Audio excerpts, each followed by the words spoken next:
A Associação dos Oficiais da Brigada Militar e do Corpo de Bombeiros representa, garante os direitos e o reconhecimento dos oficiais militares estaduais, contribui para o fortalecimento das instituições e para a segurança pública do Rio Grande do Sul. Atua nas esferas jurídica e política, no Estado e em Brasília. Desenvolve ações.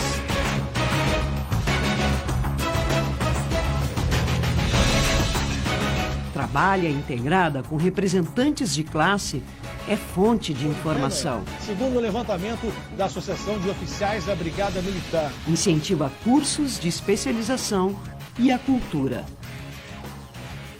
ASOF-BM, onde um efetivo se torna uma unidade.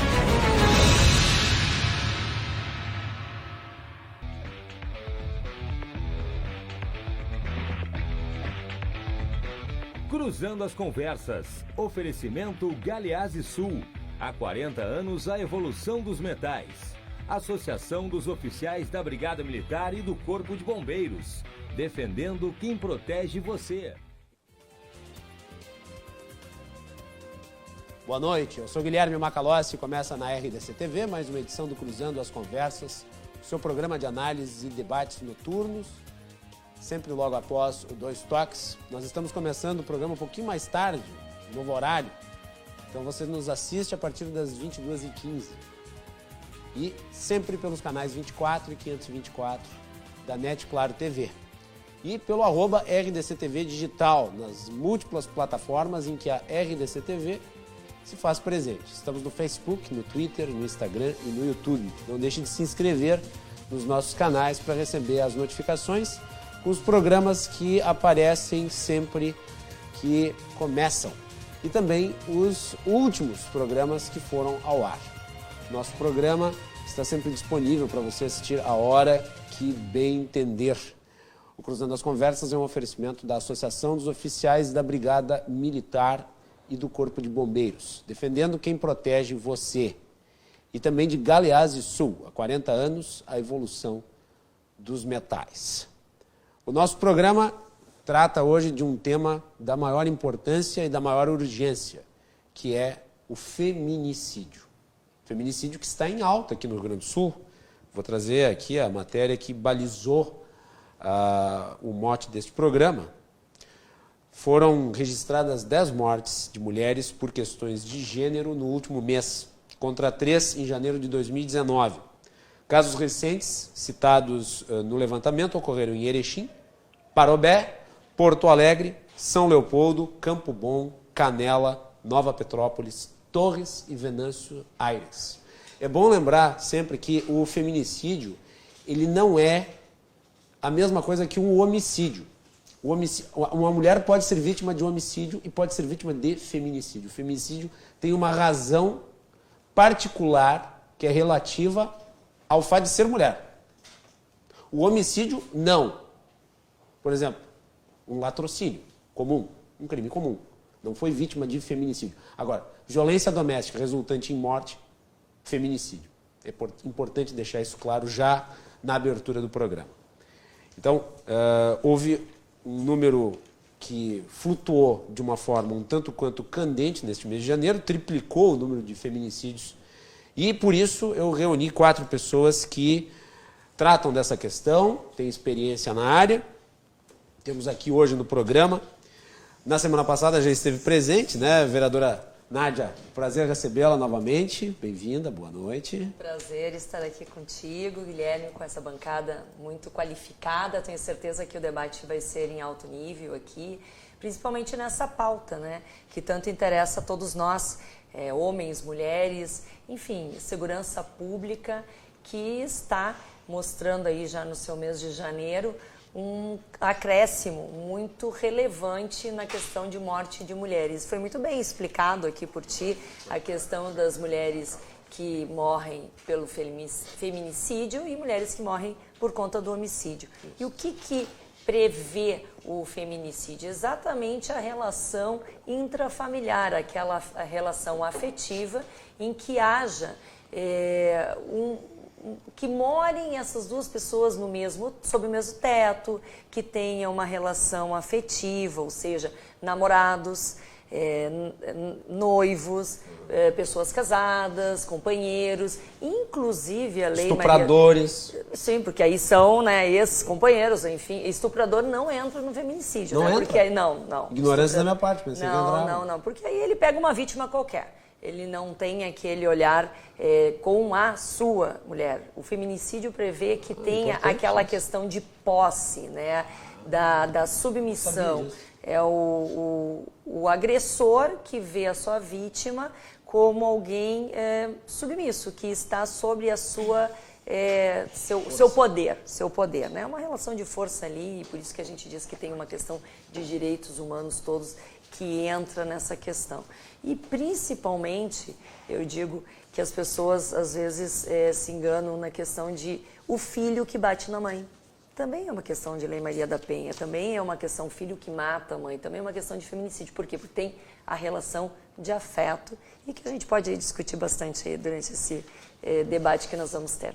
O comandante Nádia esteve aqui semana passada com o nosso querido Silvio Lopes, está de volta, ela que atua na área, não podia deixar de externar ela o convite para que voltasse. Que bom que conseguiu vir. Quem também está aqui pela primeira vez, a Marília Vargas, que é advogada criminalista. Marília, bem-vinda, boa noite. Boa noite, Guilherme. Então, retornando, né? Não é a primeira vez, Comigo? primeira vez contigo, né? Tô debutando contigo, então, tá. né? Importante também, complementando as questões que vocês levantaram sobre o feminicídio, que não é algo tão simples quanto parece. Né? Às vezes a gente tem a tendência de somente vincular as questões do íntimo, do domiciliar, mas na verdade o feminicídio ele pode ser classificado de várias formas, né? Não existe só uma forma de feminicídio, feminicídio íntimo, não íntimo, e já falamos inclusive em transfeminicídio. Então é uma questão bem mais complexa que a gente vai poder estar analisando aí durante a noite. Muito bem, quem também está aqui é a Ariane Leitão, que é advogada, coordenadora da Força Tarefa de Combate aos Feminicídios no Rio Grande do Sul. Está aí há 6 meses fazendo um grande trabalho, tem números para serem divulgados e vão ser expostos aqui para o nosso público. Quero te agradecer o convite, Guilherme, aqui e também a RDC. Possibilidade da gente poder estar falando com as pessoas que nos assistem, dar uma boa noite aqui para a bancada e dizer que para nós é uma satisfação, obviamente não falar sobre esse tema, né, mas poder vir apresentar os números e o trabalho que nós estamos desenvolvendo desde o ano passado, através da Força Tarefa de Combate aos Feminicídios, uma ação interinstitucional que envolve a Assembleia Legislativa, o Senado Federal, a Câmara dos Deputados e que é capitaneado aqui pela Comissão de Segurança e Serviços Públicos, que o deputado Jefferson Fernandes é o presidente, da qual eu coordeno, e a gente então está fazendo esse movimento, junto com o Movimento de Mulheres do Rio Grande do Sul, o movimento feminista, o poder público como todo, o Ministério Público, Defensoria Pública, os juízes, as juízas, o Judiciário, para que a gente possa discutir alternativas para enfrentar o feminicídio no Rio Grande do Sul. Né? A gente já vinha alertando que com a extinção de políticas públicas para as mulheres, especialmente investimentos na prevenção à violência, os números de mortes iriam aumentar. Né? Esse é um raciocínio quase que lógico. Né? No entanto, o nosso alerta foi um tanto quanto ignorado, né, pelo poder público. E o que acontece é que nós estamos vivendo hoje exatamente o que nós dizíamos desde o fim da Secretaria de Política para as Mulheres no Rio Grande do Sul, até, por último agora, a não abertura do Departamento de Mulheres. Né? Nós ficamos um tempo grande aí do governo Eduardo Leite com o nosso departamento aqui fechado. O local onde desenvolve política pública, o local onde o dinheiro público destinado às mulheres deveria estar sendo aplicado, gestado e, enfim, né, sendo garantido aí para a execução de política para as mulheres. Então, é um pouco disso que a gente vai trazer aqui, né, os resultados positivos e dizer que não é só terra arrasada, né? Deputados, deputadas, parlamentares, movimento de mulheres, tem muita gente trabalhando aí para enfrentar os feminicídios no Rio Grande do Sul. Por fim, muito obrigado. Quem também está aqui, aliás, agradecer ao Saulo, Saulo Marimon, querido amigo, que fez a indicação do nome. O Saulo, inclusive, mandou uma mensagem aqui, mandando um abraço para todos e cumprimentando toda a formação da mesa redonda, que na realidade não é redonda, é semi-triangular. Por fim, temos aqui também a Laura Albuquerque, voltando ao programa, que também é advogada criminalista. Laura, bem-vinda, boa noite. Obrigada, Guilherme, boa noite. Boa noite aos nossos telespectadores e à banca aqui composta por pessoas tão qualificadas para debater. Esse é um tema extremamente relevante e urgente de ser tratado, não só por essa notícia que tu destacaste, Guilherme, mas me chamou a atenção que uma semana antes dessa notícia, eu havia lido que o governo federal, no caso, zerou os repasses ao programa da Casa da Mulher Brasileira. A Casa da Mulher Brasileira era um programa instituído em 2015 que buscava justamente prestar um atendimento integral às mulheres vítimas de violência doméstica, porque a verdade, O curioso é que provavelmente essa área está sob a batuta de uma ministra. Exatamente. Que é a Damares Alves. Exatamente. E eu acredito que seja quase um consenso que o feminicídio ele é, na verdade, a ponta de um iceberg. Ele é sempre uma violência que vem num crescendo. E se a gente retira políticas públicas que intervêm no início dessa violência doméstica, a gente está permitindo a morte de mulheres. Obrigada, Guilherme, mais uma vez pelo convite. Bom, eu agradeço a presença das quatro aqui. Eu vou começar, obviamente, por essa flutuação. Porque me chamou muito a atenção o fato de que os números da violência... eles têm caído em caráter geral no país. No Rio Grande do Sul não é diferente. Em Porto Alegre houve uma redução de 40% no número de homicídios. No Brasil, em média, no ano de 2019, foi 21% o número de homicídios. E daí vem este número de feminicídios destoando. Vou começar por vocês, que apontaram esses problemas em questão de investimentos e políticas públicas. É daí a razão de haver essa flutuação para cima em contraste com os números gerais da segurança pública que estão em queda? Começo por ti. Sim, sem dúvida. Acho que é isso. Concordas? Concordo porque estive à frente do espaço que executou mais de 5 milhões de reais, para a garantia dos direitos humanos das mulheres no Rio Grande do Sul. Essa secretaria, vou repetir, foi fechada, foi uma decisão política e foi transformada num departamento, e nesse departamento o recurso que foi destinado a ele foi infinitamente menor do que era executado anteriormente. Desde aquele momento a gente começou a ver uma mudança. Foi agora nesse governo? Não, foi no governo Sartori. Final do governo Tarso, então existia a secretaria, o governo Sartori cria um departamento, reduz drasticamente o valor para a política pública para as mulheres, e nós chegamos no último ano do governo Sartori com 180 mil reais, de 5 milhões para 180 mil reais. Nós entramos no governo do Eduardo Leite agora com 40 mil reais destinados para as políticas públicas para as mulheres. 40 mil reais. 20 mil reais somente para o enfrentamento à violência contra a mulher. A vereadora Nádia sabe que isso não paga nem a gasolina das patrulhas, Maria da Penha. Então, não teria como ser diferente. Então, nós vemos assim, a cada notícia de feminicídio correm para a delegada Nadine. Pode estar nos assistindo agora, que aliás é uma parceira aliada. A polícia não tem condições de responder sozinha sobre o aumento dessas mortes, porque a polícia atua já na consequência. Não faz a prevenção. Não faz a prevenção. A Patrulha Maria da Penha faz a prevenção. E a brigada, a polícia também. Mas por que eu coloco isso? Porque se não existir uma rede, não existir um conjunto de políticas e de ações para enfrentar a violência doméstica e a violência contra as mulheres, não só doméstica, mas contra as mulheres como um todo, dizia aqui a doutora sobre a questão dos feminicídios, existem feminicídios não íntimos, que, um homem que acessa uma prostituta e resolve matar ela de forma violenta é um feminicídio não íntimo. Então, por isso que talvez eu tenha confundido a questão a violência do estupro. Pode ser, mas aí no estupro tem essa situação. Aí acho que eu também sou advogada, mas as meninas que são especialistas acho que têm melhores condições de responder. Okay. Então estou colocando isso por quê? Porque estes não é só o recurso para enfrentar a violência doméstica, é o recurso para enfrentar a violência cultural contra as mulheres, para enfrentar o machismo, para enfrentar a misoginia. E nós estamos vivendo um período onde o presidente da República disse que é tudo uma questão de postura. Se as mulheres souberem se portar, nós vamos ter menos violência. E assim ele justificou, né, zerar os valores para as políticas para as mulheres no Brasil. Né? Não interessa que é uma ministra, quem decide os valores que estão indo ali é o presidente da República. Né? E é esse o cenário que nós estamos vivendo hoje. Ou seja, se tu comportar bem, tu não vai apanhar.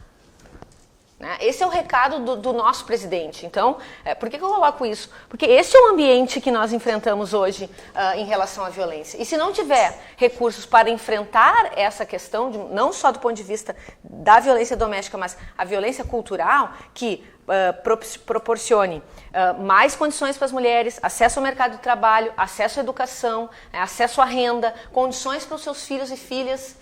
E encerro essa primeira participação falando que também me chama a atenção porque dessas 10 mulheres que morreram, somente 2 acessaram, né, a rede de segurança pública. O que está fazendo as mulheres não chegar a denunciar? Eu tenho alguns elementos que quero apresentar aqui para vocês, especialmente a violência contra os filhos, a violência institucional contra as mulheres que denunciam. Então, são vários elementos que nós podemos discutir aqui e, infelizmente, nós estamos discutindo 233% de aumento nos feminicídios no Rio Grande do Sul, né? Repasses zerados do governo federal e R$20 mil do governo Eduardo Leite para enfrentar a violência. Ao contrário disso, o Parlamento Gaúcho e o Congresso Nacional apresentaram várias ações, vários resultados positivos da Força-Tarefa. R$3 milhões em emendas, 12 viaturas para as delegacias especializadas, formação para a Patrulha Maria da Penha, Atlas do Feminicídio, tudo isso nós fizemos através da atuação conjunta do poder público e ofertamos à sociedade. Eu mais uma vez quero agradecer a oportunidade de a gente poder apresentar isso para a população através aqui da RDC. Muito bem. Antes de eu passar para a Nádia, só falar que eu liguei durante a tarde para a Delegacia da Mulher e o telefone estava sempre ocupado. Não sei se tem muita denúncia ou se alguém tirou o telefone do gancho, mas não teve Cristo de ninguém de tocar o telefone. Não houve em nenhum momento possibilidade de tocar o telefone. Não sei. Fica aqui o alerta. Eu não sei se tem algum problema lá no telefone, eu liguei para o número errado. A gente costuma ter uma relação bem próxima lá com as delegadas, a delegada Tatiana Bastos, que é a titular, é a nossa parceira, que eu saiba ela está de férias, tem uma outra delegada respondendo em nome dela, liguei né? 4 ou 5 vezes. Mas possivelmente a demanda tem sido grande. Que espero que tenha sido realmente... Não porque eu fico feliz que as pessoas estejam sofrendo agressão e tenham que comunicar, mas que bom que as pessoas estão comunicando quando acabam sofrendo agressão. Comandante Nádia, sobre esses apontamentos, gostaria que tu fizesse os seus assim, também. A questão da mulher ser vítima de feminicídio, vítima de violência doméstica, intrafamiliar, ela perpassa apenas a mulher. É um conjunto de violência que é vista. É a violência contra os filhos, são crianças abusadas sexualmente, são crianças que acabam reprisando toda a violência que tem interna dentro de casa, seja na aula, seja na rua. A violência contra a mulher, ela é uma gestação para outros tipos de crime. Eu digo assim, ela gesta outros crimes, ela gesta outras tipificações que a gente pode falar aqui. E por isso que nós temos que tomar conta desse número. Baixando o número da violência contra a mulher, nós conseguimos diminuir efetivamente os outros tipos de crimes. Posse de entorpecente, pequenos furtos, roubos, a própria agressão, lesão corporal. A questão do bullying, que é muito básico, aquela criança que comete bullying com um coleguinha. Se nós tivermos professores que tenham um olhar mais acurado com violência, conheçam todos os tipos de violência que começa dentro de casa, o problema é que às vezes pode o professor até apanha do aluno. Aí já é uma outra questão, né? Aí é uma questão de respeito ali, é uma questão de concepções de dentro da casa também, né? Pode vir por conta da violência. Sim. Mas se nós tivermos um olhar acurado, seja da área da educação, seja na área da saúde, que perceba detalhes da violência intrafamiliar que acontece dentro daquele lar, nós temos como diminuir outros tipos de contravenções e de crimes que podem acontecer. Quero fazer um adendo aqui, que falou muito bem a Ariane, mas o ministério que cuidava da questão das mulheres foi extinto pela presidente Dilma, por uma mulher. E por quê? Porque terminou o dinheiro. Não tinha mais dinheiro para ser repassado para os estados. Então, isso não é uma consequência apenas do presidente Bolsonaro hoje. Terminou lá. E, em seguida, o governador Sartori encerrou com a secretaria, continuou com o departamento. Concordo que, se não tiver verba, se não tiver dinheiro, políticas públicas são menos realizadas. Óbvio, ou tu investe em segurança é algo caro, mas que tem um valor que não tem como mensurar quanto vale a vida de um filho, quanto vale a vida de uma mulher. E nós estamos falando aqui de mulheres que cometem um crime e que são mortas. Terem nascido mulheres, ponto. E que o seu agressor entende que essa mulher é propriedade dele. Onde que nós temos que atuar? Exatamente na mudança dessa concepção. O que nós temos que fazer? Fazer ações afirmativas, que são o quê? Trabalhar com a questão das mulheres entenderem o seu papel dentro da sociedade. Essas mulheres, e a gente tem aí o estudo, qual é o perfil da vítima? O perfil da vítima, efetivamente, são mulheres que nem completaram o ensino fundamental. E a gente vê a importância de ter mulheres capacitadas. São mulheres que não têm profissão, ou seja, elas acabam também ficando numa relação doentia por conta de precisarem financeiramente daquele agressor. Muitas vezes essas mulheres preferem ficar dentro de casa apanhando, que pelo menos o pão, o leite, a carne está vindo para os seus filhos. Então nós temos que tratar a violência como algo mais complexo, que perpassa a polícia. Com certeza, a polícia, seja civil, seja militar, não tem como dar conta daquilo que está antes dessa violência, que é essa mulher que necessita, para sair do ciclo da violência, de uma formação qualificada, profissional, para ela ter a sua independência. Importância de trabalharmos com as meninas e meninos. Laura. Não poderia concordar mais com a comandante Nádia. Embora eu seja da área do direito, e aqui mais duas colegas advogadas, eu penso que é importante frisar que leis não resolvem problemas complexos. Então, nós tivemos a Lei Maria da Penha, que foi uma grande conquista, mas ela não resolve por si só e não resolveu o problema da violência doméstica, tanto que seguiu aumentando o número de mortes de mulheres, principalmente mulheres negras, Embora tenha havido uma pequena diminuição no homicídio de mulheres geral, o homicídio de mulheres negras segue crescendo. Então, quem são essas mulheres que não estão acessando as políticas públicas? Quando eu falo que lei não resolve tudo, o que resolve? É exatamente isso que a vereadora estava falando. É educação, são políticas públicas de atendimento a essas mulheres. Nós não temos uma política de... Para esse perfil em geral, falta todos os tipos de políticas Todos os tipos de serviços públicos, Inclusive serviços básicos de saúde. Saúde que não engloba só a saúde física, também a saúde psicológica da mulher. Porque hoje em dia, cada vez mais, nós temos mulheres, chefes de lares, mulheres que provêm e não são dependentes financeiramente dos maridos, mas são dependentes emocionalmente. E seguem se relacionando num relacionamento tóxico com esse contexto de violência. E quando eu falo de educação, me preocupa um governo federal e que vem se apresentando assim há algum tempo, não só esse atual governo, mas um governo que tem medo da palavra gênero, Essa é uma verdade. Uma ministra que diz que meninos devem vestir azul e meninas devem vestir rosa, que tipo de políticas públicas de educação de gênero a gente vai trazer, vai levar para as escolas, É isso que me preocupa também. Queria trazer essa questão para o debate, Guilherme. Muito bem. Marília. Eu acho que a questão toda começou já quando nós começamos a voltar os olhos para a violência contra a mulher. A gente já começou olhando de uma perspectiva errada. Porque se analisava as questões, morreu, foi estuprada, mas está aumentando o nível de violência dentro dos lares. Aí olhavam esses números, o que chega na delegacia, o que chega no judiciário. Mas e a raiz do problema, qual é? Se a raiz do problema é a violência familiar, o que está acontecendo na instituição familiar que está gerando este tipo de problema? E aí eu tenho um jargão, que eu digo que a raiz de todo e qualquer problema que nós temos hoje é a questão da nulificação do respeito. Acabou o respeito, nós não cultuamos mais o respeito. E existe a cultura de não se cultuar o respeito à família.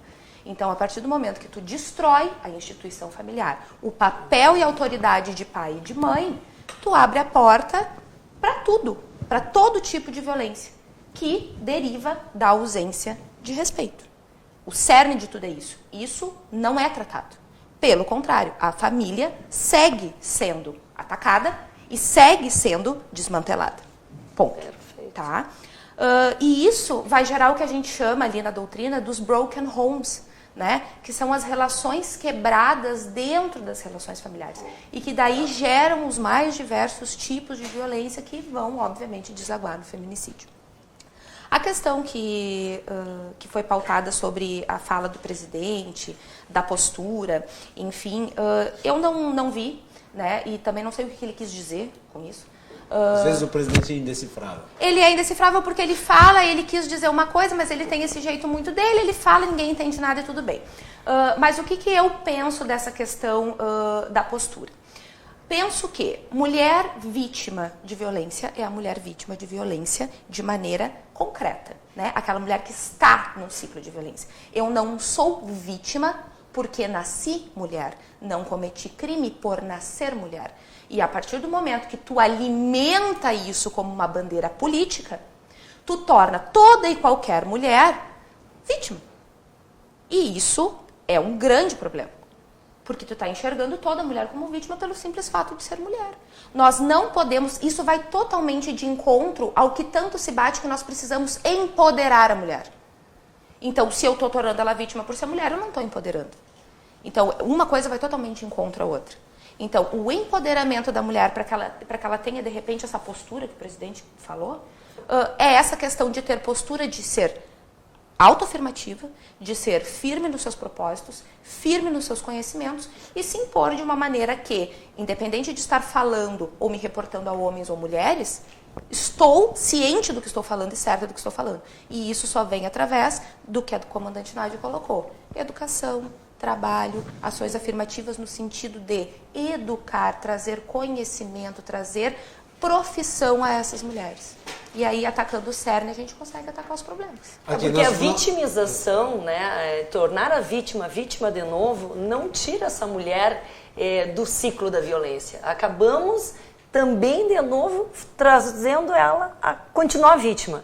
A partir do momento que a vítima, isso eu falo muito, nós temos que fortalecer a vítima. De que forma? O que falta? O que faltou para essa mulher para ela não ser vítima? Até porque, assim, ó, a maioria das mulheres não são vítimas. Ponto. São algumas mulheres que são vítimas. E aí que eu mostrei o perfil. É aquela que não completou o ensino fundamental, a importância de se bater nessa tecla. E aí entra a família. Exatamente. Cadê a família que não cuidou da educação? Também para fazer para Eu ia fazer a seguinte convidadas. pergunta. É claro que a maior parte dos casos que são verificados são nas camadas mais porque mais não pobres. tem ensino fundamental. Nas camadas mais ricas não acontece a violência e ela é escondida em virtude da questão da posição social. Eu não vou fazer a denúncia porque afinal de contas isso vai impactar na minha vida. Sim, eu vou aceitar. A pergunta que eu quero fazer é o seguinte: quem dessa mesa aqui, das mulheres, nunca sofreu violência? Eu nunca sofri. Nunca sofreu violência nenhuma? Não. Ah, tu nunca sofreu machismo? Nunca foi interpelado quando estava falando na Câmara dos Vereadores? Mas aí eu...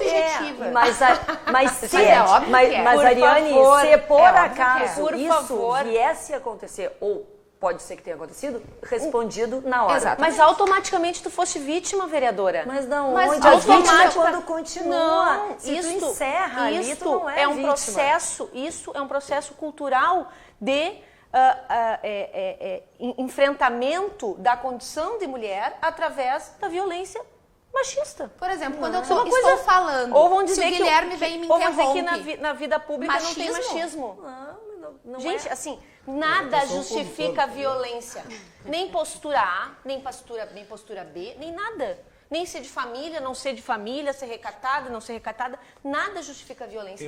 É inadmissível um governante que é pago com o nosso dinheiro dizer que a mulher precisa ter postura para ter o seu direito garantido, que são recursos públicos. para garantir das nossas vidas, para não enfrentar a violência, Mas eu para acho ter que a uma mulher tem rede que de se impor, atendimento. sim. A mulher É tem a que se impor. resposta que eu falei. Posso Se fazer uma torna pergunta? vítima, Impor mas é uma maneira de justifica ser o corte de retrai. verbas. Eu acho que a gente tem que não, ter nem muito corte de cuidado. verba, Guilherme. corte de na verba é fala, uma corte coisa. de verba. Corte total de verbas. Estou garantindo a palavra. Boa. Obrigada. Eu acho que a gente tem que ter muito cuidado com a nossa linguagem, com as coisas que a gente fala, porque nós estamos falando de posições muito privilegiadas, todas nós Sem aqui. dúvida. Né? Então, quando a gente diz que a vítima tem que se impor, que a vítima tem que ter uma postura, a gente está individualizando, privatizando uma segurança que deveria ser fornecida pelo Estado. Toda uma questão de política pública que deveria ser fornecido um suporte de educação, de acesso a serviços de saúde psicológica e amparo a essa mulher que não está sendo fornecida. Então, nós, claro, eu me imponho. Se o Guilherme me interromper, eu me imponho. Mentira, não me imponho porque eu não gosto de debater assim. Mas eu poderia me impor frente a uma violência. Mas eu já sofri violência, e respondendo a tua pergunta, em períodos em que eu não consegui reagir. E quando a gente está falando aqui... Pode dar um exemplo? É muito pessoal. É muito Ok. pessoal. Não, eu só perguntei. Mas quando a gente está falando aqui para um público que não tem os mesmos privilégios que nós e o mesmo acesso a todo esse empoderamento que nós tivemos, é muito delicado a gente dizer que a vítima tem que se impor, porque às vezes ela não está em condições de se impor. Às vezes ela precisa de um amparo externo para conseguir reagir a essa situação. Mas, Laura, nós estamos falando na mesma linguagem. Exatamente. Nós estamos dizendo o quê? Que aquela mulher que, por acaso, vai ser atacada e que tem condições de responder à altura, ela não vai ser vítima. Porque, por óbvio, e quantas vezes também os homens não passam por isso? Daqui a pouco um outro homem ataca, ele pode ser vítima ou ele pode responder. Mas a violência doméstica não precisa. Agora, A aquela violência mulher psicológica. que é vítima e não tem condições, essa mulher tem que ser atendida pelo Estado com ações afirmativas, não com ações que façam com que ela seja mais vítima do que ela é, mas transformar essa mulher em alguém Que forte. venceu a violência. Exato. E uma outra coisa que eu acho que quando a gente fala de violência doméstica, não dá para colocar em posições estanques de a vítima é sempre frágil e o agressor é sempre um monstro. Existem diversas nuances entre isso. Nem todo agressor é um monstro. Às vezes ele também precisa de uma política, foi vítima de violência familiar e também precisa se reerguer e sair desse ciclo de violência. Eu ia fazer uma pergunta. A masculinidade tóxica precisa ser discutida. Eu ia fazer uma pergunta aqui, e é uma pergunta polêmica. A pergunta é a seguinte para vocês. Não é um pouco complicado atribuir a violência específica feita por um agente dentro da casa contra a mulher, e inegavelmente existem casos em que a pessoa ela escolhe ter um comportamento violento. A pessoa escolhe delinquir e ter um comportamento violento com mulheres, de alguma maneira, é fazer isso. Não é complicado atribuir a um machismo genérico esses casos que são específicos. Não é uma pergunta sincera nesse sentido, porque isso acaba relativizando a importância dos casos onde a agressão é factual, comprovável, daquela que pode ser levada a cabo por fatores subjetivos e que dependem muito da visão até mesmo que cada mulher tem em relação à construção social. É a pergunta que eu faço para vocês. Nossa, eu discordo. Porque assim, porque pode ter uma mulher que a gente está discutindo aqui, por exemplo, acabei de lhe interromper. Aí tu pode Pode dizer ter assim, aquela que acha que isso é agressão. Eu não acho engraçado, porque Man essa é to a realidade Root. de muitas mulheres. Pode Okay? ter. Man to interrupting. Isso pode ser, É. uma pessoa pode falar que é isso. E tanto que é em inglês que as mulheres do mundo inteiro estão identificando isso, não são as mulheres brasileiras. Ok. Mas, de alguma maneira, ao falar que o machismo, quer dizer, o man interrupting estimula a violência. Eu não compreendo isso. Não. Como é que funciona esse negócio? Eu não vejo, Guilherme, essa Ok. relação direta de causa e efeito entre o machismo de um modo geral, mas a verdade é que nós somos seres sociais, nós estamos inseridos na sociedade e dentro dessa cultura que, querendo ou não, é uma cultura machista, como todos nós fomos criados. Então, tentar desvincular a violência doméstica contra as mulheres, que é uma violência específica de cunho de sentimento de poder em relação às mulheres, não existe como desvincular isso da cultura social, que é a cultura machista. Claro que existem casos pontuais, como tu falaste. Existem casos de, por exemplo, homens com doenças mentais, com condições de transtornos, enfim, que justificam que explicam mais diretamente aquela violência. Mas todos nós estamos inseridos nesse caldo de cultura machista. Da mesma forma, quando se fala, né, um outro assunto polêmico, da cultura do estupro, ninguém está dizendo que fazer uma piada machista gera automaticamente o estupro. Exato. Mas é como a gente vai moldando o nosso caráter. Nós todos crescemos nessa cultura e nos acostumamos a assistir a essas pequenas violências que vão crescendo e se tornando violências mais graves, né? O que a gente não pode é generalizar, né? Senão daqui a pouco... que eu fiz a pergunta. Não, exatamente. Nesse sentido, todo homem se tornaria seria um eventual agressor. Não é. Eu tenho 3 filhos homens, os filhos não serão. Exatamente. Eu acho que não podemos generalizar, porque daqui a pouco nós vamos estar vitimando o próprio homem. Eu acho que é importante que a gente também recoloque o nosso debate aqui, porque senão começa uma discussão de que existe machismo. Machismo existe e nós temos que ver como é que a gente faz para se livrar dele e que as pessoas possam viver livres. Mas mas às vezes as próprias mulheres são mais machistas. Com certeza, que existe machismo de mulheres, né? O mundo é machista, a gente está nesse contexto, então mulheres reproduzem o machismo. Vocês argumentaram que na base das agressões está o machismo. Mas então, eu queria... E existe, e é um elemento, nós não podemos negar que ele existe. Tá? É que parece que o machismo é uma nuvem, assim, que está no ar e a pessoa é contaminada. Mas sabe por que é uma nuvem? Porque por isso que eu falei da questão da masculinidade tóxica, porque as pessoas precisam se reconhecer nesse contexto. Nós precisamos nos reconhecer que às vezes temos comportamentos machistas, que às vezes temos comportamentos preconceituosos, né? E quando a gente começar a perceber isso, a gente começa a se comportar de uma maneira que ninguém sofra violência a partir do seu comportamento, né? A partir da sua opinião, a partir dos seus atos. Eu coloco isso porque nesse processo da força-tarefa que nós fizemos, então, desde agosto do ano passado, nós identificamos 2 elementos principais que são fundamentais para o êxito, né, da execução de políticas públicas. Né? 3, na verdade. O primeiro é ter dinheiro. Né? Não se faz política pública sem nenhum real. Então não adianta ter departamento, não adianta ter isso, aquilo, né, e não ter R$1 para executar no sentido das políticas públicas. Né? Esse é um direito nosso, constitucional. Então deveria estar sendo cumprido e não está. Pelos 2 governos, governo federal e governo estadual. Nem vou entrar no governo municipal para a gente, né, não aumentar. Mas assim, esse é o primeiro elemento. O segundo elemento, trabalho em rede. Né, é fundamental, né, que a gente entenda que a política para a mulher é transversal. Então nós precisamos ter uma atuação da polícia com a saúde, com a educação, que nós colocamos aqui, né, que trabalha o atendimento da mulher e das famílias vítimas de violência. Junto com as mulheres, vem as crianças, vem os adolescentes. Né? A Maria da Penha deu uma entrevista esses dias, o levantamento do Instituto Maria da Penha é que a partir de uma mulher morta, 3 crianças ficam órfãs. E tu vai gerando então, mais problemas. Discutir essas vítimas invisíveis do crime também é fundamental. Nós precisamos entender por que, eu repito, por que as mulheres não estão acessando a rede de segurança pública para denunciar.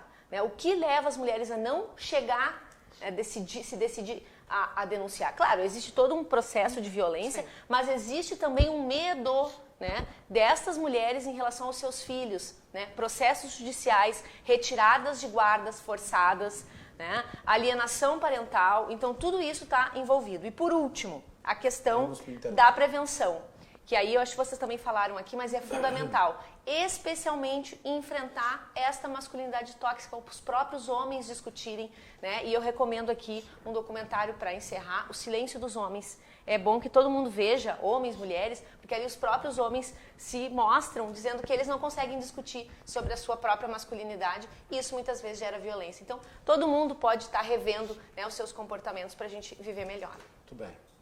Vamos para o intervalo e voltamos na sequência. A Associação dos Oficiais da Brigada Militar e do Corpo de Bombeiros representa, garante os direitos e o reconhecimento dos oficiais militares estaduais, contribui para o fortalecimento das instituições e para a segurança pública do Rio Grande do Sul. Atua nas esferas jurídica e política, no Estado e em Brasília. Desenvolve ações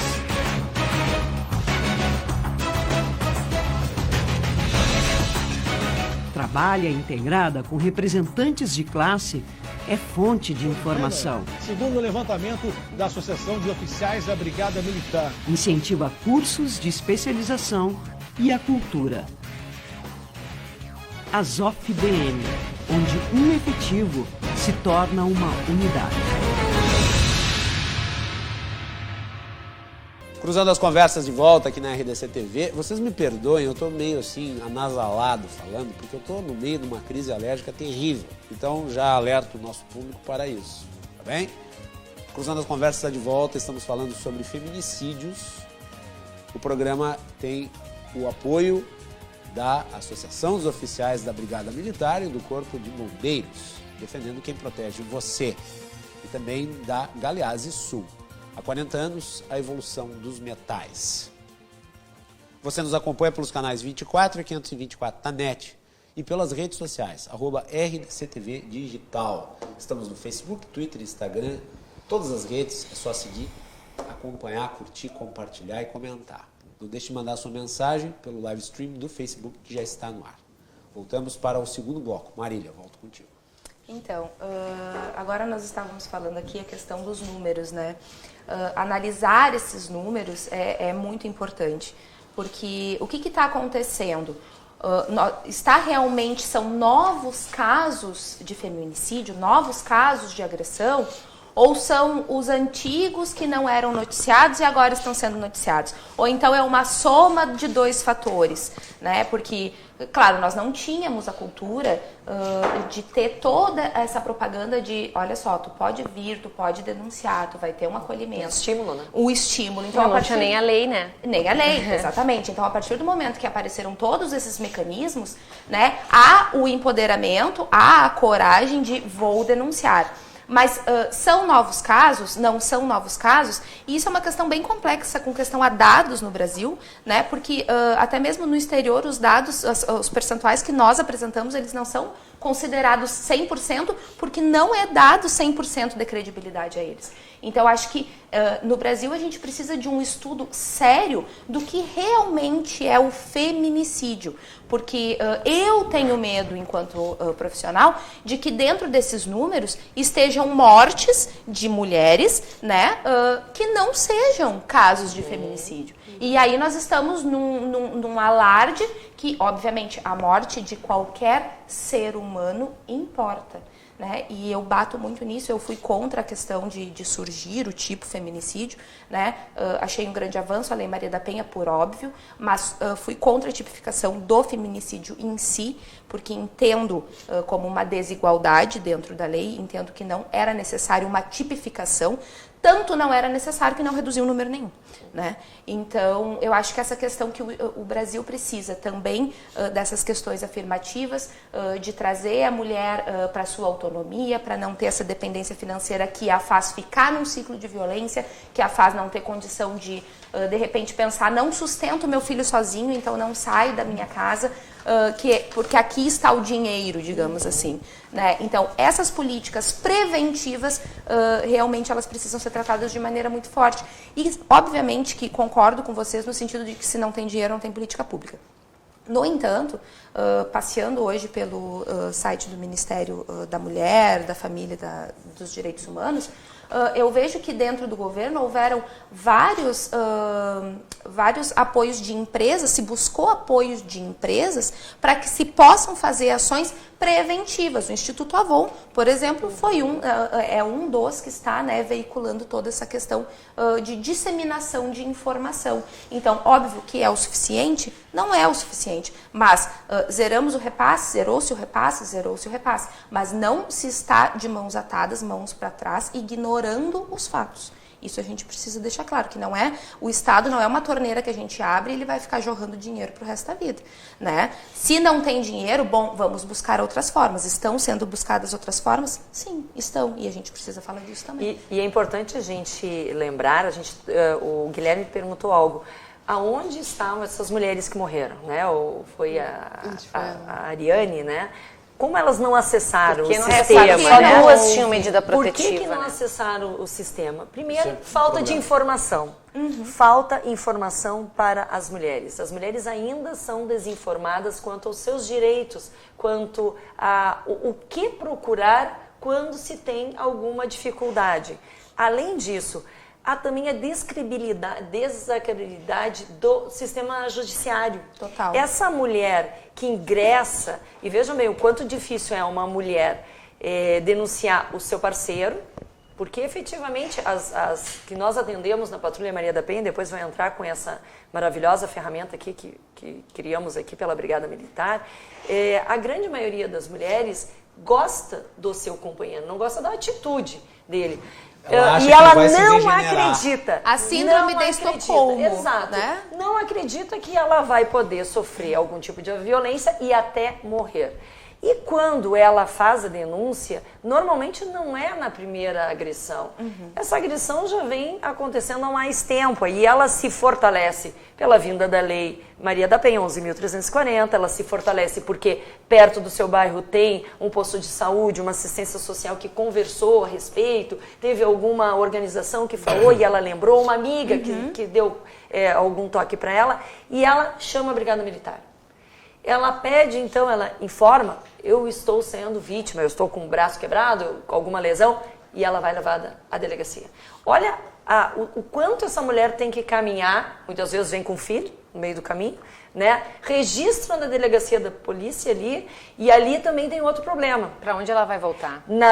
Onde ela vai voltar, e mais, quem informa para ela ali na delegacia, porque a delegacia é cartorial. Exatamente. Não vai estar ali dando atenção psicológica, e o policial não tem que fazer isso, uma atenção ali de assistência. Quando pergunta para essa mulher, tu quer representar? Essa mulher não sabe Não o que é sabe o que é. representar. Nem o que é, exatamente. Quando pergunto para... E se ela não quiser representar, não abre a janelinha no sistema da Polícia Civil o pedido de medida protetiva.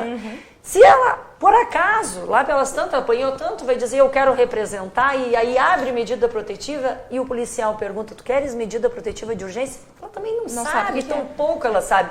E não são as polícias a primeira porta que essa mulher tem que entrar. Ela tem que estar capacitada, informada e acreditar na justiça, porque a grande maioria dos inquéritos, dos processos na justiça, não dá em nada.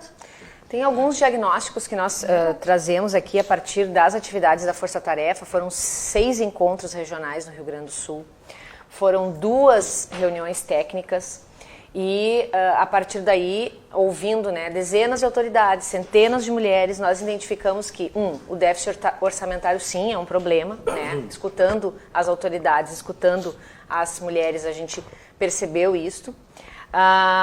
Segunda questão que apareceu muito, eu volto a falar aqui, que a gente estava comentando aqui anteriormente, é esta dificuldade de quando faz a denúncia, para onde ela retorna. A ausência de casas-abrigo é uma coisa muito séria. Já tem que fugir Na verdade, de casa, é o principal elemento. No final de todas as discussões, a gente chegou a essa conclusão. Quando nós começamos a trabalhar muito fortemente para a construção de casas-abrigo, ou as mulheres vão ter que retornar, e este retorno pode significar a morte dela. Ariane, posso não só só trazer um isso, dado sobre isso? por favor. Vou te interromper, mas te devolvo. Que nessa mesma notícia sobre a extinção da Casa da Mulher Brasileira, tem aqui a informação de que existem casas-abrigos para mulheres vítimas de violência somente em 2,4% das cidades brasileiras. Só 2,4% das cidades brasileiras têm casas-abrigos para receber essas mulheres vítimas de violência. Para onde elas vão ser encaminhadas, então? Elas não vão para lugar nenhum, né? Elas nós vão, temos na as verdade, casas elas de vão passagem, pra casa, né? voltam Mas para elas não são casa. abrigo, Na verdade, né? com a lei, o agressor tem que sair de casa, Mas né? isso não acontece, porque às vezes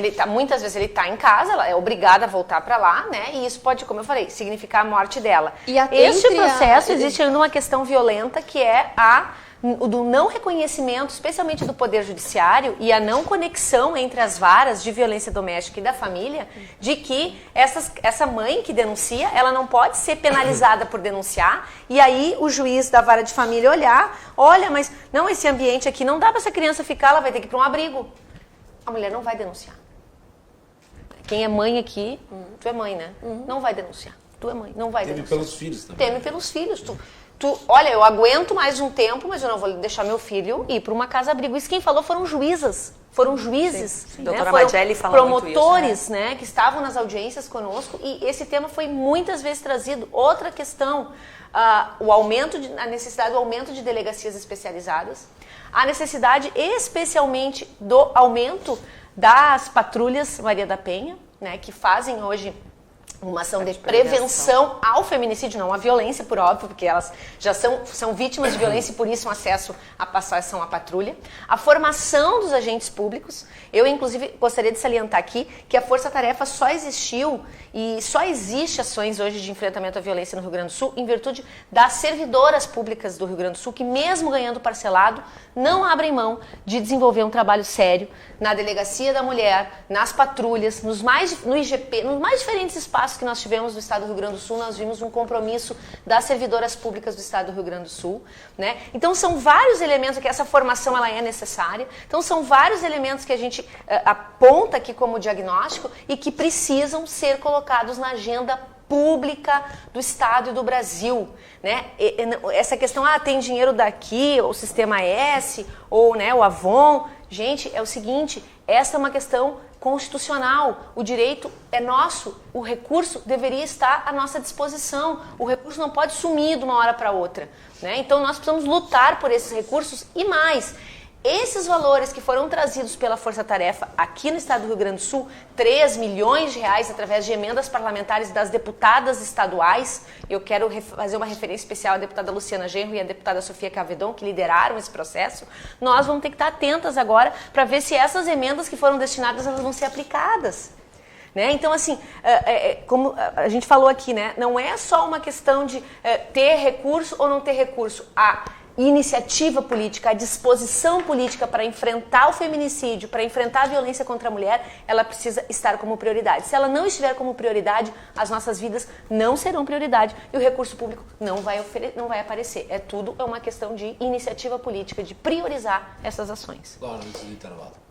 Uma questão que eu queria levantar só é que a gente está falando muito de violência contra a mulher, e a gente falou muito do aspecto da violência física. E eu acho que é importante a gente salientar que a violência doméstica e familiar contra a mulher, ela também pode ser uma violência psicológica ou uma violência moral. Que é o início de tudo. E normalmente é o início de tudo. É claro que não existe um script de violência doméstica em que a gente possa enquadrar todos os casos, mas pela nossa experiência, nós que trabalhamos com isso, a grande maioria dos casos de violência doméstica inicia com violência psicológica. É a diminuição diária dessa mulher, da autoestima dessa mulher, e isso faz com que ela não se perceba na posição de vítima. Então, toquei aqui em alguma coisa. Ao vivo é isso aí, né? Então, eu só queria salientar também o papel dos serviços de CRAS e CREAS, dos serviços de saúde mental, saúde psicológica, para conseguir detectar nessas mulheres, e nós estamos com isso completamente desmantelado, né? Quem são as mulheres que têm acesso hoje em dia a um acompanhamento psicológico? Muito poucas, muito poucas. Então, novamente, né, reiterando, essa violência normalmente ela começa de uma forma gradual, ela começa no psicológico dessa mulher. Muito bem. Vamos fazer intervalo e ir para o último bloco da edição de hoje do Cruzando as Conversas. Fiquem conosco, voltamos em seguida. A Associação dos Oficiais da Brigada Militar e do Corpo de Bombeiros representa, garante os direitos e o reconhecimento dos oficiais militares estaduais, contribui para o fortalecimento das instituições e para a segurança pública do Rio Grande do Sul, atua nas esferas jurídica e política, no Estado e em Brasília, desenvolve ações.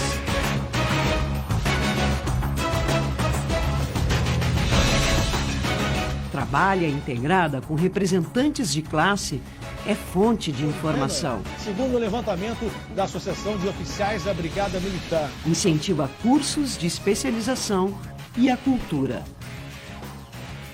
ASOF-BM, onde um efetivo se torna uma unidade. Último bloco do Cruzando as Conversas, você nos acompanha pelos canais 24 e 524 na net, pelas redes sociais, @RDCTV Digital. Nosso programa hoje debate feminicídio. Estamos no último bloco e o programa tem o oferecimento da Galeazzi Sul.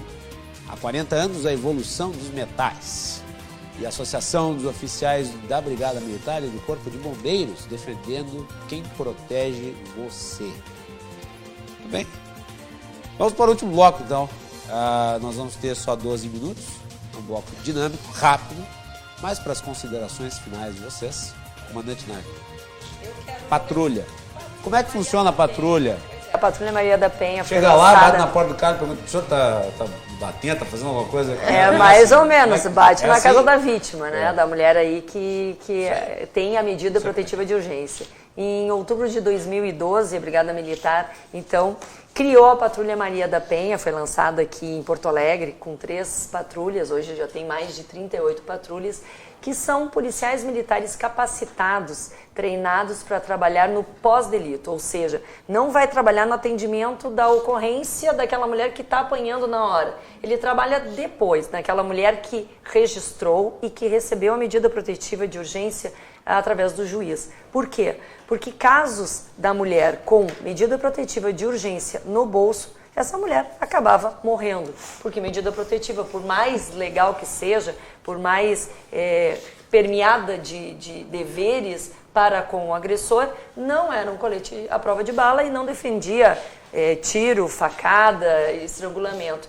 E a patrulha atua exatamente nisso, nessa lacuna que existia e que a Lei 11.340 prevê de acompanhamento dessa vítima do início até o final, com que ela consiga achar uma luz no fundo do túnel, ter a sua autonomia e independência financeira. Patrulha Maria da Penha atua nos casos da medida, indo na casa dessa mulher, completando a lacuna entre a decisão judicial do agressor se afastar da vítima e o fiel cumprimento por parte do agressor.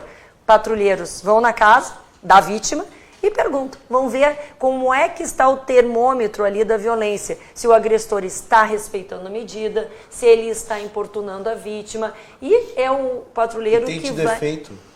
Total, muito. É uma ferramenta assim que deu muito certo. Por quê? Porque já no primeiro ano... O agressor ele fica intimidado. Fica intimidado, porque no primeiro ano nós tivemos 40 agressores presos. E eles diziam o quê? É aquilo que nós estamos falando antes. A impunidade gera criminalidade. Eles diziam, mas bater em mulher então é crime. Porque eles nunca tinham sido presos. A partir do momento que a polícia atua... Achava normal. A partir do momento que a polícia atua, seja... É crime bater em todo mundo, né, gente? Mas nesse caso específico que nós estamos falando. Atua. Mas ele não bate, homem. Não bate, aí é covarde, né? Aí é covarde. E mais do que isso... Cachorro, tu já viu agressor de cachorro pegar um pitbull? Não é só os pequenininhos. No Chihuahua, ele vai no Yorkshire. Os vira-lata, né? E mais do que isso, o que a patrulha faz? Ela estimula outras vítimas ao redor daquela casa que está sendo visitada de também estar fortalecida para fazer a denúncia. E, de uma certa forma, manda um recado muito direto para o agressor. Se aparecer aqui, vai ser preso. Ponto. Ou seja, ações afirmativas. Muito certo, de todas as protegidas pela patrulha, nenhuma mulher morreu. Graças a Deus, nenhuma dessas mulheres precisaram registrar nova ocorrência, ou seja, o agressor entendeu o recado, porque não podemos só ter lei, como a doutora falou. Lei por lei, nós temos várias, nós temos que ter, que é a patrulha fiscalizando a Lei 11.340 para ver se realmente ela está sendo eficaz e eficiente. Patrulha Maria da Penha é o exemplo de melhor ferramenta no combate à violência doméstica. Me permite só mostrar o livro? Beto, consegue? Temos vários casos aí. Patrulha Maria da Penha, da comandante Nádia. O impacto da ação da Polícia Militar no enfrentamento da violência doméstica. Então, o livro. Tem bastante casos aí de mulheres que conseguiram ultrapassar a questão da violência, tendo uma nova família, dos próprios agressores que entenderam que bater, que causar lesão é crime e tentaram se reorganizar nas suas vidas. É isso que a gente pretende, uma sociedade organizada, justa e que trabalhe com a paz. Vai lá, Laura. Eu acho que, eu concordo nessa linha e eu acompanho o trabalho da Patrulha Maria da Penha porque atendo muitas vítimas de violência doméstica e elas no início até estranhavam, os policiais estão me ligando para saber se está tudo bem, é assim mesmo, eles estão vindo aqui em casa, eu disse, é assim mesmo, é para acompanhar o cumprimento da medida. Mas eu acho que para além de pensar prisão e punição, tem um aspecto importante dessa atuação da patrulha e da atuação dos juizados de violência doméstica, que é exatamente explicar, cientificar o agressor de que o que ele faz é um crime, de que se ele reiterar ele pode ser preso, de que ele está fazendo algo errado. Porque muitos agressores vêm de lares violentos e não têm essa dimensão do que é violência. A gente está falando de realidades completamente diferentes, né, das nossas, e que muitas vezes não tem essa dimensão. Então, eu acredito, sim, na efetividade da justiça, mas também num aspecto de possibilidade pedagógica, digamos assim, de aprendizado desse agressor. Eu queria destacar só, para finalizar também, Guilherme, que muitas das mulheres... Teve uma pesquisa do Conselho Nacional de Justiça, em 2017, sobre o atendimento de vítimas de violência de gênero. A grande maioria dessas mulheres se sente frustradas no sistema de justiça. Por quê? Porque aqui tem um dado de 39% das vítimas que responderam a essa pesquisa não queriam que o companheiro fosse preso. Elas queriam que aquela situação parasse, que a violência cessasse, elas não queriam a prisão. Então, é isso, eu não acredito na prisão como uma medida de solução para esses casos, eu acredito sim na educação da nossa sociedade como um todo, na mudança, sim, dessa cultura machista que influencia essa masculinização, essa socialização masculina violenta, e penso que é para esse lado que a gente tem que pensar também. Muito bem. Marília. Bom, agradecer, né, o convite, o debate com vocês, foi muito engrandecedor, e finalizar dizendo que, de fato, para mim, né, no meu pensamento, que vai erradicar a longo prazo realmente é a educação, é a reestruturação do ente familiar, que vai então fazer com que essa violência no ambiente doméstico cesse, né, educar os filhos, tanto mulheres quanto homens, com relação à violência, mas também temos sim que buscar a questão da efetividade do judiciário, porque não adianta nada eu estar aqui militando em prol da minha vítima, que foi vítima de uma tentativa de homicídio, se na outra ponta existe uma outra mulher ou um outro homem dizendo que o encarceramento não dá certo, soltam, ele vai lá e mata a minha vítima. Então, infelizmente, a realidade é essa, e a gente não pode estar vivendo no mundo de Nárnia, senão a gente não resolve o problema. Então, para finalizar... as ações da força-tarefa. Então, né? Primeiro que eu queria, assim, o exemplo, né, nós falávamos aqui sobre a necessidade de recursos públicos, de colocar na agenda pública, né, os direitos humanos das mulheres. A Patrulha Maria da Penha é um exemplo disso, né? O governo Tarso Genro foi um governo que priorizou, criou a patrulha, né, garantiu recursos. Nós temos até hoje a patrulha. Quero, inclusive, fazer uma saudação aqui à capitã Karine, que hoje trabalhou conosco. Major, perdão. Não sou boa nas patentes. Major Karine, que fez um trabalho conosco, e nós garantimos, então, a formação de mais agentes para a Patrulha Maria da Penha através do trabalho da Força Tarefa, em parceria com a Brigada Militar. Então, esse é um bom exemplo de como é possível, né, priorizar recurso público e colocar na agenda pública como prioridade os direitos humanos das mulheres. Segunda questão, importante a questão do atendimento ao agressor. Né? Nós não falamos tratamento, nós falamos atendimento, porque eles não são doentes, né? São agressores, então precisam ser atendidos. Desde que esse recurso não saia das nossas políticas, é fundamental que, de alguma maneira, o agressor seja atendido. A doutora Madiele, que é da Vara de Violência Doméstica aqui de Porto Alegre, faz esse trabalho através também de um projeto dentro da Vara, e com psicólogas, nós temos as parceiras lá que trabalham conosco, e o nível de reincidência em relação à violência doméstica é baixíssimo. Então nós precisamos discutir isto, né, de uma maneira mais profunda, porque isso pode gerar, né, um melhor viver das nossas mulheres. Não que essas mulheres voltem para esses agressores, né, mas que, de alguma maneira, esses números sejam estudados. Então a gente precisa, acho que é importante reconhecer. As ações da Força Tarefa, eu tentei, nesse tempo aqui, falar um pouco, né, mas foram as emendas parlamentares que nós conquistamos, foram as viaturas, né, o trabalho da deputada Maria do Rosário. Expor esses números aí na mídia? Tive um pouco de dificuldade, agora não vou ter mais. A RDC está me dando esse espaço aqui, nós vamos começar, né, a ter espaço em toda a imprensa aí para falar. Eu quero mais uma vez agradecer. Se tiverem novidade, nos informe. Com certeza.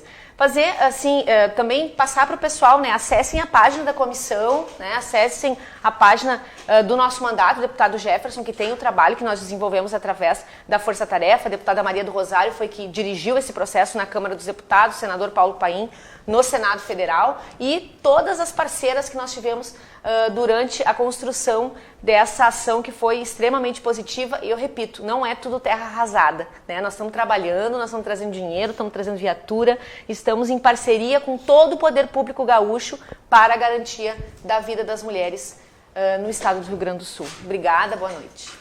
Bom, eu só posso agradecer a presença de vocês 4 aqui no programa para tratar desse tema que é tão importante. Não vai ser o último painel que faremos sobre isso, até porque estamos muito longe de uma melhor condição, um nível adequado de segurança para as mulheres na vida e sociedade. E o trabalho que as 4 fazem é digno do nosso apoio, do nosso abraço e do nosso cumprimento. São todas mulheres inspiradoras e eu gosto de saber que tantas coisas boas estão sendo feitas mesmo com problemas, né?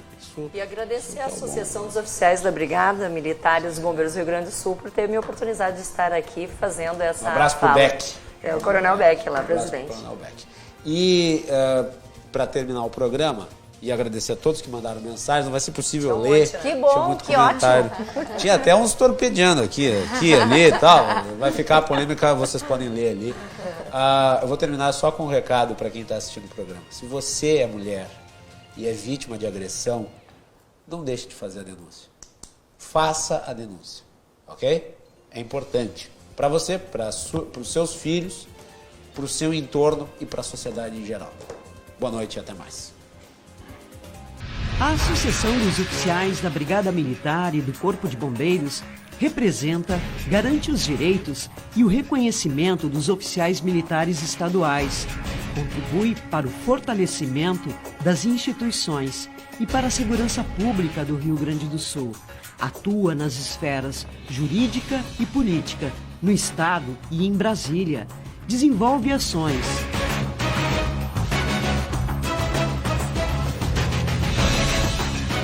Trabalha integrada com representantes de classe, é fonte de informação. Segundo o levantamento da Associação de Oficiais da Brigada Militar, incentiva cursos de especialização e a cultura. Azov BM, onde um efetivo se torna uma unidade.